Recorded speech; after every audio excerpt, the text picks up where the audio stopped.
What's up, guys? NBA talk. We're almost there. You just gotta hang on a little bit longer. We're in September now. At the end of this month, we will have the training camps. At least at the end of this month, or maybe early October. Yeah, early October, late September, we will have the training camps for the next season of the NBA, the 2016/2017 season. So, gotta hang on very strong. We got a couple of teams going in with big storylines. Of course, there are others with small storylines going in. The Golden State Warriors with Kevin Durant, Cavaliers, walking defending champs, OKC, Russell Westbrook, one man band. Just a couple of teams going on. So here's a team that is not really talked about all year round, and that's the Washington Wizards. If you haven't checked the title, the Washington Wizards last year was a train wreck, and it was quiet too about it. Um, the Washington Wizards didn't make the playoffs. Injuries have been the number one factor for this team. With John Wall with his issues, Bradley Beal once again can't stay healthy, always being injured in every season he's been. It's weird. If you see some growing pains from Otto Porter Jr., because this guy was looking like he was going to be moving on to the next level, but he couldn't take it. We got some new additions like Markieff Morris during the trade deadline. And of course, he had his issues from the Suns. So you're bringing all that here as well. You have Marquise Gortat, who did pretty good, but he seems like he's starting to regress and starting to slow down, which is a very bad sign for this team. The Washington Wizards this offseason was pretty bad because they only got a few players and re-signed two. They got Ian Miami, the center from the Indiana Pacers. They got this guy Andrew Nicholson and Jason Smith, who both I think are from the Orlando Magic. Signed with them. Marcus Thorne re-signed. Good three-point shooter. Fantastic. I don't know why the Houston Rockets gave him away or didn't even use him at all. Bradley Beal signed to 100 plus mil, which still bothers me that this guy hasn't played a full season yet. He's getting this type of money. I can understand you're looking towards the future, but you have to make sure this guy is here for the long haul. You have to make sure this guy stays on the court. Damn it. Okay, that's pretty much for the off season, free agency and stuff. Also, they got Trey Burke from the Utah Jazz, who is a decent point guard for a backup. So John Wall got somebody to back him up just in case things go wrong. Sorry. That being said, there's still some issues to look at.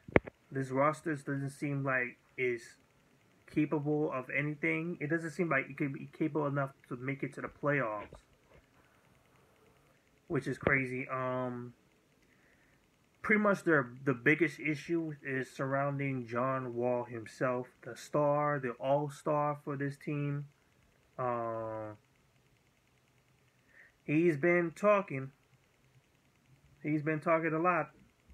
Interviews, stuff like that. He's been talking about how the season, last year's season, has went out for him. It wasn't pretty good. He's been talking about the crowd for the Washington Wizards, his own crowd, not being that pretty good. I'm not sure. These articles, they could be lying or something, but according to them,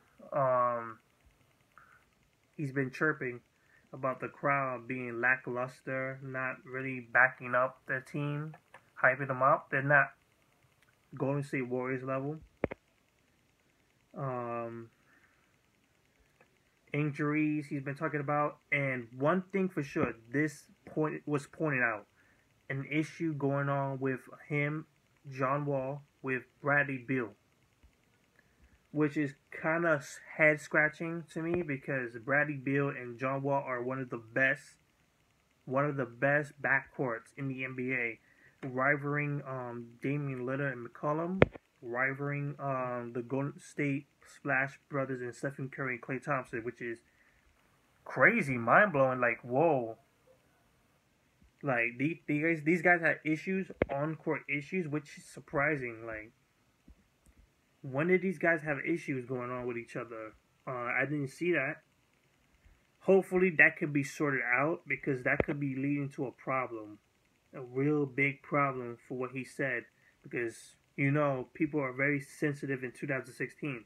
They could take it and run it to the ground, and you could end up being in a more worse position than you were before.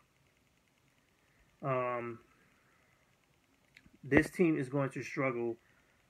I honestly say, and I regret this, and a lot of people are gonna flock me for this, but I don't think they're gonna make the playoffs. I do not. I don't think their roster is well equipped enough for it. Their front court doesn't seem that much good at all, unless we can see someone improve. Someone could take that leap for them, because it's pretty much John Wall, Bradley Beal alone.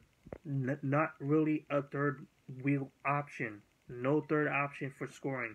Not from Otto Porter Jr., Markin Gortat, Kelly Oddbor. It's going to be very difficult for them to find some third guy that can help them out in the scoring. The defense doesn't seem good at all either. It's going to be tough, and I think it's going to be they're going to fail. I'm honestly going to say that because there's so many issues going on with this team that can't be ignored. This team doesn't seem like it's going to keep themselves healthy. I think it's going to still be injuries. So that's it for me. That's all I have to say. Leave your comments below. Do you think the Washington Wizards could make the playoffs? Because I honestly think they're not going to make the playoffs. Because seeing how the Detroit Pistons have improved, I think the Chicago Bulls are still better than them.